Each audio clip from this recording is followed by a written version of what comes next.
warahmatullahi wabarakatuh. Perkenalkan, nama saya Febri Finansya Aulia dengan NIM 2523150. Nah, pada video kali ini saya akan mempresentasikan tugas UAS saya pada mata kuliah Jaringan Nirkabel dengan materi pertama yaitu tentang konsep umum dari antena. Nah, tugas ini dibimbing oleh dosen pengampu saya yaitu Bapak Rian Amanda, MPDT. Nah, di dalam materi ini saya akan menjelaskan pengertian, tujuan, manfaat, jenis-jenis, dan lain-lain tentang konsep umum dari antena. Nah, semoga materi ini dapat saya sampaikan dengan baik dan dapat dimengerti oleh teman-teman. Pada slide ini kita akan membahas tentang pengertian dari antena. Nah, apa sih itu antena? Nah, antena ini adalah merupakan alat yang digunakan untuk mengirim dan juga menerima sinyal atau gelombang elektromagnetik. Nah, bisa dikatakan antena ini menjadi penghubung antara komunikasi dengan udara sebagai penghantar dari sinyal. Nah, dalam kehidupan sehari-hari sebenarnya kita sering menggunakan antena, misalnya pada wifi, televisi, radio, bahkan handphone kita. Nah, saat kita menggunakan internet atau melakukan panggilan telepon, nah antena ini berfungsi agar membantu sinyal bisa diterima dengan baik. Nah, tanpa adanya antena tersebut, perangkat komunikasi tidak akan dapat bertukar informasi secara maksimal karena sinyal tidak dapat dipancarkan maupun diterima dengan baik. Oleh karena itu, antena ini menjadi salah satu komponen penting dalam jaringan nirkabel. Selanjutnya kita masuk ke manfaat dari antena. Nah, antena ini memiliki banyak sekali manfaat dalam kehidupan sehari-hari, terutama dalam bidang komunikasi dan teknologi informasi. Nah, salah satu manfaat yang paling sering kita rasakan yaitu memudahkan akses internet dan komunikasi melalui telepon seluler. Nah, selain itu, antena juga digunakan pada siaran radio dan juga televisi, sehingga informasi dapat diterima masyarakat dengan lebih cepat. Nah, dalam komunikasi satelit, antena membantu proses pengiriman data jarak jauh antar wilayah bahkan antar negara. Di sekolah, di kantor, ataupun di rumah, antena ini mendukung jaringan wifi agar dapat digunakan oleh banyak pengguna secara bersamaan. Nah, dengan adanya antena ini, proses komunikasi menjadi lebih cepat, lebih mudah, dan juga lebih efisien. Selanjutnya kita masuk ke fungsi utama dari antena. Nah, fungsi utama dari antena tersebut yaitu memancarkan dan juga menerima sinyal. Nah, ketika sebuah perangkat mengirim data, antena dapat membantu mengubah sinyal listrik menjadi gelombang radio agar dapat dikirim melalui udara. Nah, sebaliknya, antena juga dapat menerima sinyal dari perangkat lain lalu mengubahnya kembali menjadi data yang dapat diproses oleh perangkat. Nah, selain itu, antena juga berfungsi untuk memperluas jangkauan jaringan komunikasi. Nah, misalnya pada jaringan wifi. Nah, pengguna antena dapat membantu sinyal menjangkau area yang lebih luas sehingga koneksi internet menjadi lebih stabil. Nah, antena juga mendukung komunikasi tanpa kabel atau wireless sehingga pengguna menjadi lebih praktis dan tanpa harus menggunakan banyak kabel sama sekali. Selanjutnya kita masuk ke jenis antena berdasarkan arah pancarannya.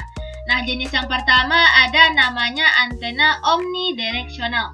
Nah, apa itu? Nah, antena ini memancarkan sinyal ke segala arah sehingga cocok digunakan pada jaringan wifi di rumah, di sekolah, di kampus, ataupun di kantor karena dapat menjangkau banyak perangkat di sekitarnya. Nah, yang kedua ada namanya antena direksional. Nah, berbeda dengan omnidirectional tadi, antena direksional ini memusatkan sinyal hanya ke satu arah tertentu saja karena sinyalnya lebih fokus. Nah, antena ini biasanya digunakan untuk komunikasi jarak jauh agar komunikasi menjadi lebih kuat dan juga menjadi lebih stabil. Nah, pemilihan jenis antena ini harus disesuaikan dengan kebutuhan jaringan agar hasil komunikasi menjadi lebih optimal. Nah, selanjutnya masuk ke tujuan dari penggunaan antena. Nah, tujuan utama dari penggunaan antena ini yaitu untuk mempermudah komunikasi jarak jauh. Nah, dengan adanya antena, proses pengiriman ataupun penerimaan data dapat dilakukan tanpa menggunakan kabel secara langsung. Nah, selain itu, antena digunakan untuk memperkuat sinyal komunikasi agar koneksi menjadi lebih baik dan juga lebih stabil. Nah, dalam jaringan internet, antena ini membantu memperluas jangkauan area sehingga lebih banyak perangkat yang dapat terhubung. Nah, pengguna antena juga bertujuan untuk mengurangi gangguan komunikasi dan juga meningkatkan efisiensi dari sistem jaringan, terutama pada teknologi komunikasi modern yang saat ini banyak menggunakan sistem wireless. Selanjutnya kita masuk ke materi yang terakhir. Nah, pada slide ini dijelaskan beberapa jenis antena yang umum digunakan dalam jaringan komunikasi. Nah, yang pertama ada namanya antena grid.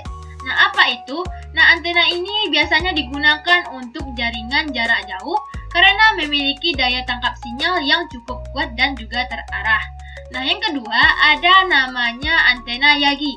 Nah, apa itu? Yaitu antena yang sering digunakan pada televisi maupun komunikasi radio. Nah, bentuknya memanjang dan mampu menangkap sinyal dengan cukup baik. Nah, yang ketiga ada namanya antena parabola. Pasti teman-teman sering dengar kan? Nah, antena ini sering digunakan pada komunikasi satelit dan juga televisi satelit. Nah, bentuknya seperti piringan dan mampu menerima sinyal dengan jarak yang sangat jauh. Nah, yang keempat ada namanya antena dipole, yaitu antena ini sering digunakan pada radio karena bentuknya praktis dan mudah digunakan. Dan yang terakhir ada namanya antena sektoral, yaitu biasanya digunakan pada jaringan seluler atau akses point yang mendukung distribusi sinyal ke area tertentu.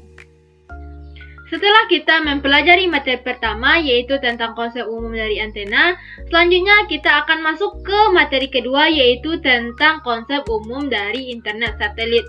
Nah, pada materi ini saya akan menjelaskan mengenai pengertian, terus tujuan, cara kerja, komponen yang digunakan, kelebihan dan kekurangan, serta manfaat dalam penerapannya dalam kehidupan sehari-hari. Selanjutnya kita masuk ke slide pertama yaitu dijelaskan tentang pengertian internet satelit. Nah, apa sih itu internet satelit? Yaitu adalah sebuah layanan internet yang menggunakan satelit sebagai media penghubung untuk mengirim maupun menerima data. Nah, berbeda dengan internet biasa yang menggunakan kabel atau tower jaringan, nah internet satelit ini memanfaatkan satelit yang berada di luar angkasa untuk proses komunikasi data. Nah, teknologi ini memungkinkan pengguna tetap dapat mengakses internet meskipun berada di daerah yang sulit mendapatkan jaringan kabel maupun internet seluler. Nah, karena itu, internet satelit ini sering digunakan di daerah terpencil, contohnya seperti pegunungan hingga wilayah perairan. Selanjutnya kita masuk ke tujuan dari internet satelit. Nah, apa sih itu tujuannya? Nah, tujuan utama dari internet satelit ini adalah untuk mempermudah akses internet di berbagai wilayah. Nah, termasuk daerah yang belum memiliki jaringan komunikasi yang memadai. Nah, selain itu, internet satelit ini juga bertujuan untuk menyediakan koneksi di berbagai wilayah yang sulit mendapatkan sinyal atau jauh dari pusat kota. Nah, dengan adanya teknologi ini, masyarakat tetap dapat melakukan komunikasi serta belajar online dan juga mengakses informasi dengan lebih mudah. Nah, internet satelit ini juga mendukung perkembangan teknologi komunikasi agar dapat menjangkau lebih banyak pengguna juga. Selanjutnya kita masuk ke cara kerja dari internet satelit. Nah, bagaimana sih cara kerja dari internet satelit ini? Yaitu proses pertama dimulai ketika data dari perangkat pengguna dikirim ke antena parabola. Nah, antena parabola tersebut berfungsi untuk menangkap dan juga mengirimkan sinyal melalui satelit yang berada di luar angkasa. Nah, selanjutnya satelit akan meneruskan sinyal tersebut ke server penyedia layanan internet yang berada di bumi. Nah, setelah data diproses oleh server, informasi akan dikirim melalui satelit, lalu diterima lagi oleh antena parabola, dan diteruskan ke perangkat pengguna seperti laptop ataupun handphone. Nah, walaupun proses pengirimannya dilakukan melalui internet satelit yang berada di luar angkasa, semuanya terjadi dalam waktu yang sangat cepat, sehingga pengguna tetap dapat mengakses internet dengan lancar. Nah, karena menggunakan satelit, jaringan internet ini dapat menjangkau daerah yang terpencil atau sulit mendapatkan akses internet menggunakan kabel maupun tower jaringan biasa. Nah, selanjutnya masuk ke komponen dari internet satelit. Nah, komponen pertama ada namanya satelit, yaitu berfungsi untuk menerima dan juga meneruskan sinyal komunikasi. Nah, kemudian terdapat antena parabola yang digunakan untuk mengirim dan juga menerima sinyal dari satelit.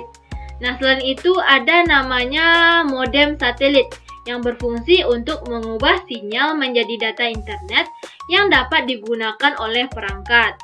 Nah, selanjutnya ada router. Router ini digunakan untuk membagikan koneksi internet ke beberapa perangkat. Dan komponen yang terakhir ada namanya server penyedia layanan internet yang bertugas untuk mengatur dan juga menyediakan akses internet kepada pengguna. Selanjutnya kita masuk pada kelebihan dan juga kekurangan dari internet satelit. Nah, salah satu kelebihan dari internet satelit ini yaitu dapat digunakan di daerah terpencil yang sulit dijangkau oleh jaringan internet biasa. Nah, internet satelit ini juga memiliki jangkauan yang sangat luas karena menggunakan bantuan satelit yang berada di luar angkasa. Nah, selain itu, pemasangannya juga tidak membutuhkan jaringan kabel yang panjang sehingga lebih fleksibel digunakan di berbagai lokasi. Nah, internet satelit ini juga dapat membantu komunikasi jarak jauh, terutama di daerah pedalaman, terus kapal laut, dan juga daerah pegunungan. Nah, teknologi ini memungkinkan masyarakat tetap dapat mengakses informasi dan melakukan komunikasi meskipun berada dalam jarak yang jauh dari pusat kota. Nah, namun internet satelit ini juga memiliki beberapa kekurangan. Apa itu? Yaitu harganya yang mahal dan biaya pemasangannya juga relatif lebih mahal dibandingkan dengan layanan internet biasa. Nah, selain itu, kualitas koneksi internetnya sangat dipengaruhi oleh kondisi cuaca. Misalnya, terjadi hujan badai atau cuaca buruk. Nah, sinyalnya dapat terganggu sehingga kecepatan internetnya menjadi lebih lambat. Nah, walaupun demikian, internet satelit ini tetap menjadi solusi penting untuk menyediakan akses internet di wilayah yang sulit dijangkau oleh jaringan komunikasi lainnya. Selanjutnya kita masuk ke slide yang terakhir, yaitu manfaat dan penerapan internet satelit. Nah, internet satelit ini banyak dimanfaatkan dalam bidang pendidikan online agar daerah terpencil tetap dapat mengakses pembelajaran melalui internet. Nah, selain itu, internet satelit ini juga digunakan untuk komunikasi di daerah pedalaman seperti kapal laut dan juga pesawat yang jauh dari jangkauan jaringan darat. Nah, di perkantoran contohnya, internet satelit ini membantu menyediakan koneksi di lokasi tertentu yang sulit dijangkau oleh jaringan kabel. Nah, teknologi ini juga dimanfaatkan pada siaran televisi, terus sistem navigasi, hingga bidang pertahanan dan juga keamanan. Nah, dengan adanya internet satelit ini, komunikasi dan juga pertukaran informasi menjadi lebih mudah dilakukan di berbagai tempat. Baik, setelah kita mempelajari materi tentang konsep umum dari internet satelit, selanjutnya kita akan masuk ke materi ketiga, yaitu tentang jaringan seluler.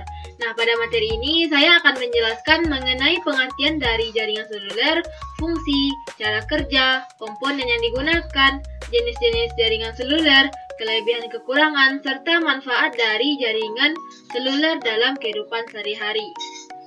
Pada slide pertama ini dijelaskan tentang pengertian dari jaringan seluler. Nah, apa sih itu jaringan seluler? Yaitu sistem komunikasi nirkabel yang digunakan untuk menghubungkan perangkat mobile seperti handphone dan juga smartphone agar dapat melakukan panggilan dan juga mengirim pesan. Nah, jaringan seluler ini bekerja tanpa menggunakan kabel karena memanfaatkan sinyal radio yang dikirim melalui tower. Nah, dengan adanya jaringan seluler ini, pengguna dapat berkomunikasi kapan saja dan di mana saja selama masih berada dalam jangkauan sinyal operator. Nah, saat ini jaringan seluler menjadi kebutuhan yang penting dalam kehidupan sehari-hari karena digunakan untuk komunikasi, belajar online, terus bekerja, hingga mengakses media sosial. Baik, selanjutnya masuk ke fungsi dari jaringan seluler. Nah, apa sih fungsinya? Nah, fungsinya adalah jaringan seluler ini menghubungkan komunikasi telepon antar pengguna sehingga orang dapat melakukan panggilan suara dalam jarak jauh.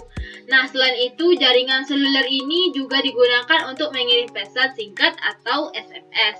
Nah, tidak hanya itu, jaringan seluler saat ini juga berfungsi untuk menyediakan akses internet untuk berbagai aktivitas seperti browsing, terus menonton video, menggunakan media sosial, hingga pembelajaran online.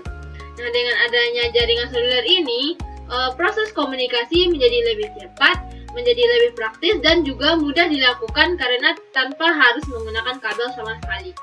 Selanjutnya masuk ke cara kerja dari jaringan seluler. Nah, bagaimana sih cara kerjanya? Cara kerjanya yaitu dimulai dari proses pertama ketika smartphone pengguna mengirimkan sinyal ke tower BTS terdekat. Nah, tower BTS atau Base Transceiver Station yaitu berfungsi untuk menerima dan juga mengirimkan sinyal komunikasi dari pengguna. Nah, selanjutnya data diteruskan ke pusat jaringan operator untuk diproses. Setelah itu, jaringan operator akan menghubungkan komunikasi atau akses internet sesuai dengan kebutuhan pengguna.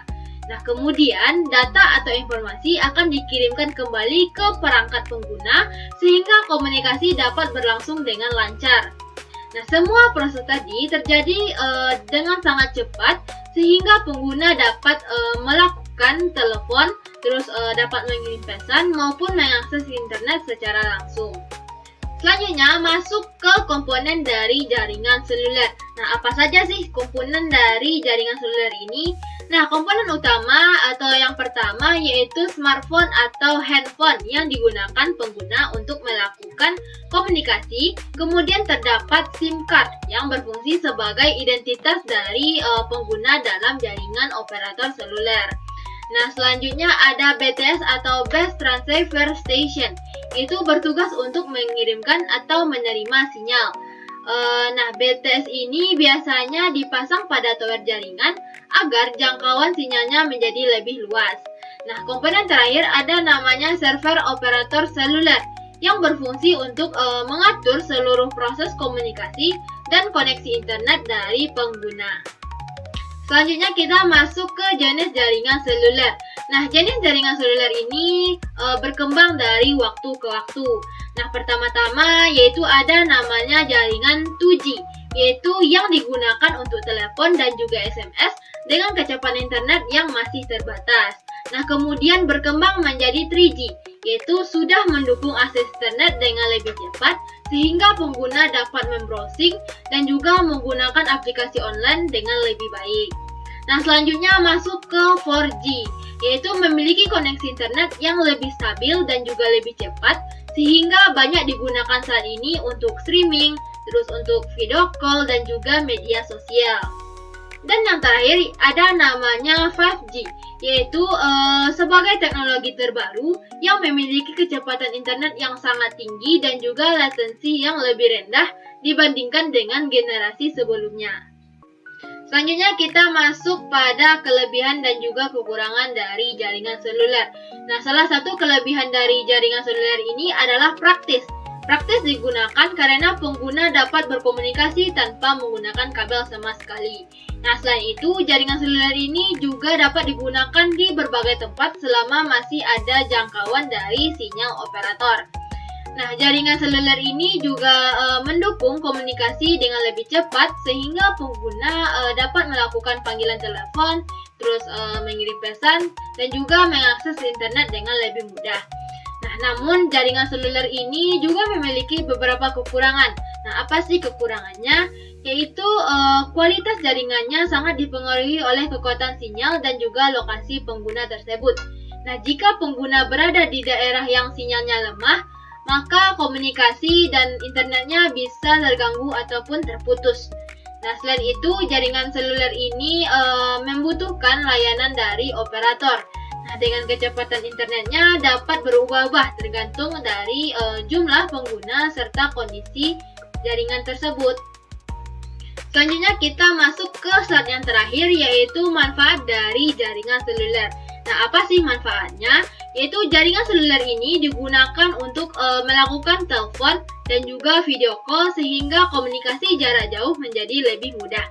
Nah, selain itu, jaringan seluler ini juga membantu masyarakat dalam mengakses internet untuk mencari informasi dan juga berkomunikasi melalui media sosial. Nah, dalam bidang pendidikan, jaringan seluler ini mendukung pembelajaran online dan juga penggunaan aplikasi belajar. Dan juga di bidang bisnis, jaringan seluler ini membantu komunikasi kerja agar menjadi lebih cepat dan juga menjadi lebih efisien. Nah, dengan adanya jaringan seluler ini, aktivitas masyarakat menjadi lebih mudah karena komunikasi dan akses informasi dapat dilakukan kapan saja dan di mana saja. Setelah kita mempelajari materi tentang jaringan seluler, selanjutnya kita akan masuk ke materi yang keempat, yaitu tentang jaringan sensor nirkabel. Nah, pada materi ini saya akan menjelaskan mengenai pengertian dari jaringan sensor nirkabel, fungsi, manfaat, cara kerja, jenis-jenis, komponen, serta penerapan jaringan sensor nirkabel dalam kehidupan sehari-hari. Nah, selanjutnya masuk ke pengertian dari jaringan sensor nirkabel. Nah, apa sih itu jaringan sensor nirkabel? Yaitu jaringan yang terdiri dari beberapa sensor yang saling terhubung tanpa menggunakan kabel untuk mengumpulkan dan juga mengirimkan data dari suatu lingkungan. Nah, jaringan ini biasanya digunakan untuk memantau kondisi tertentu seperti suhu, cahaya, kelembapan, gerakan, dan berbagai kondisi lainnya. Nah, data diperoleh dari sensor akan dikirim secara otomatis ke pusat pengolahan data. Nah, sehingga pengguna dapat mengetahui kondisi lingkungan secara langsung.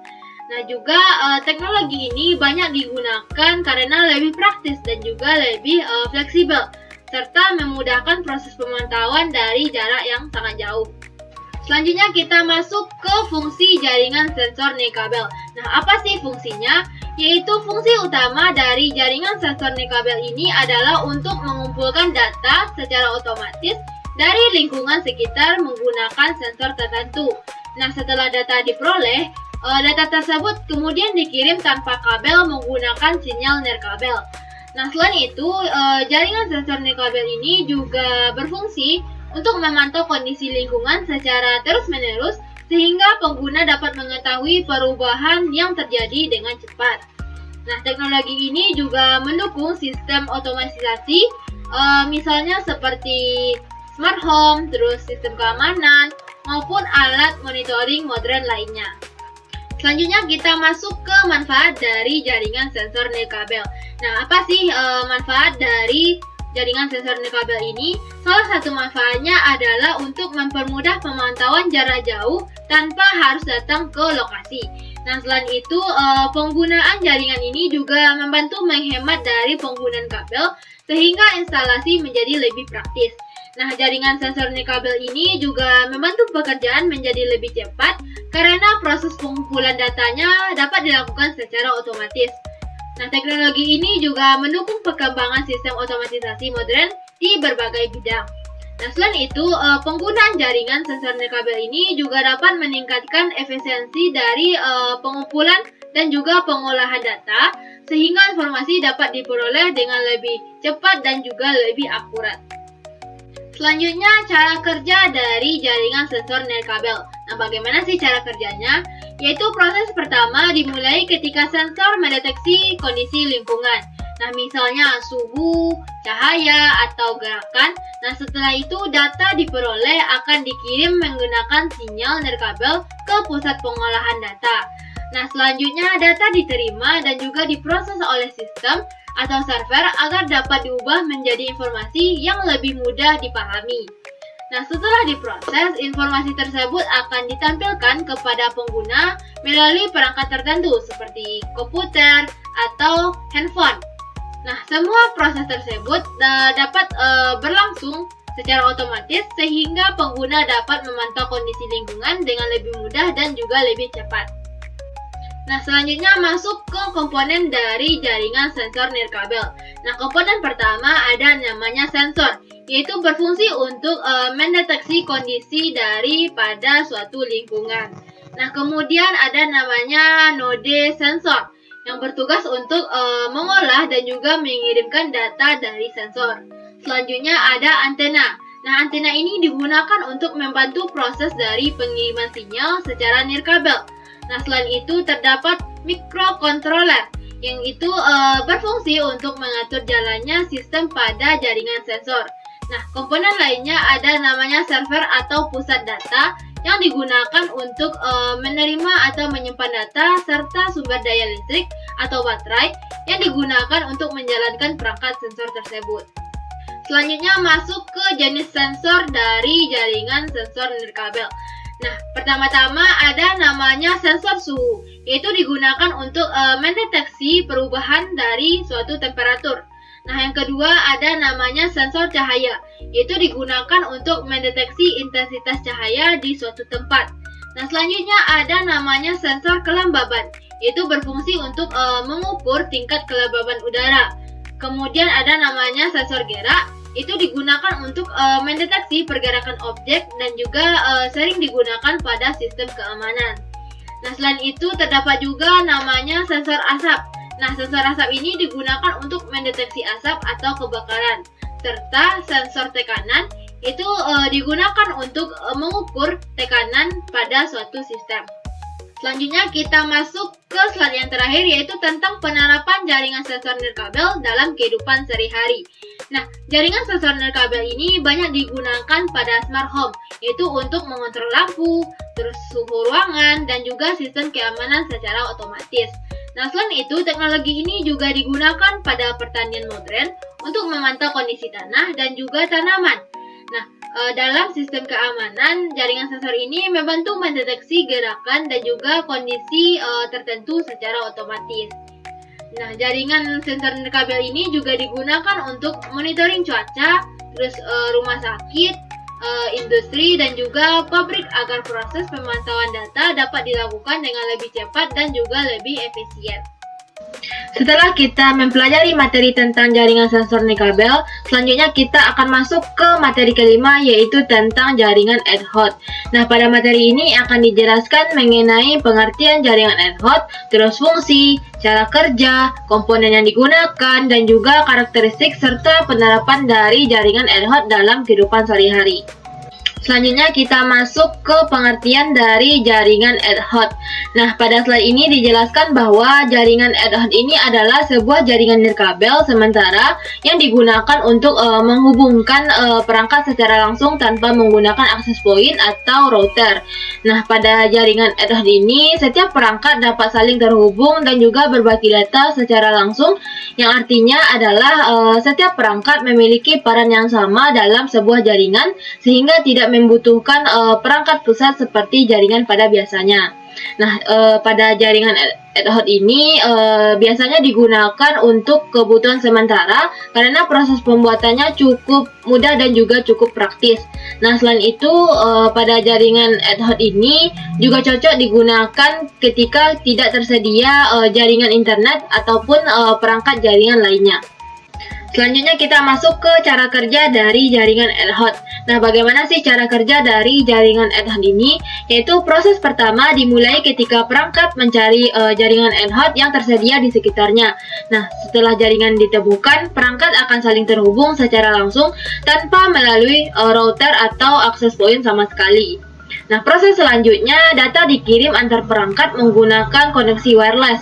Nah, semua perangkat tersebut dalam jaringan akan berbagi informasi secara langsung sehingga proses komunikasi menjadi lebih praktis dan juga lebih cepat. Nah, karena tidak membutuhkan perangkat tambahan yang banyak, jaringan ad hoc ini biasanya digunakan untuk kebutuhan sementara dalam artian dalam area yang tidak terlalu luas. Nah, jaringan ini juga lebih mudah digunakan dan juga lebih cocok karena proses pengaturannya cukup sederhana dan tidak terlalu rumit. Sekarang kita masuk ke fungsi dari jaringan ad hoc. Nah, pada slide ini dijelaskan bahwa salah satu fungsi dari jaringan ad hoc ini adalah yaitu untuk membantu menghubungkan perangkat tanpa menggunakan kabel sehingga pengguna dapat saling terhubung dengan lebih mudah.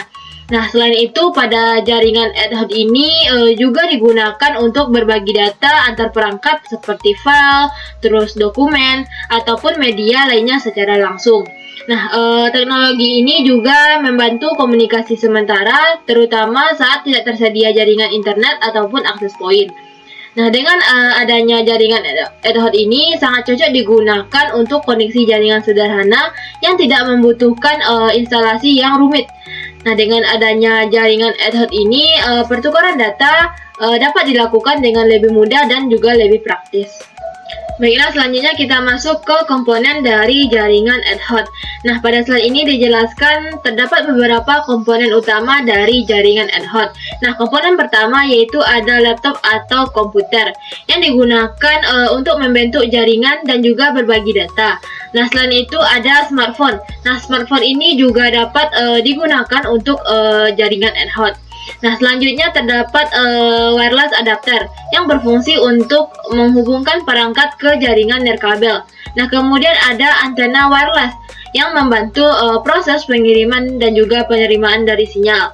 Nah, komponen lainnya ada sistem operasi jaringan yang membantu proses komunikasi antar perangkat. Nah, semua komponen tersebut saling bekerja sama untuk membentuk jaringan sementara agar komunikasi dapat berjalan dengan lebih baik. Selanjutnya kita masuk ke karakteristik dari jaringan ad hoc. Nah, salah satu karakteristik dari jaringan ad hoc ini yaitu tidak menggunakan akses point sehingga perangkat dapat saling terhubung.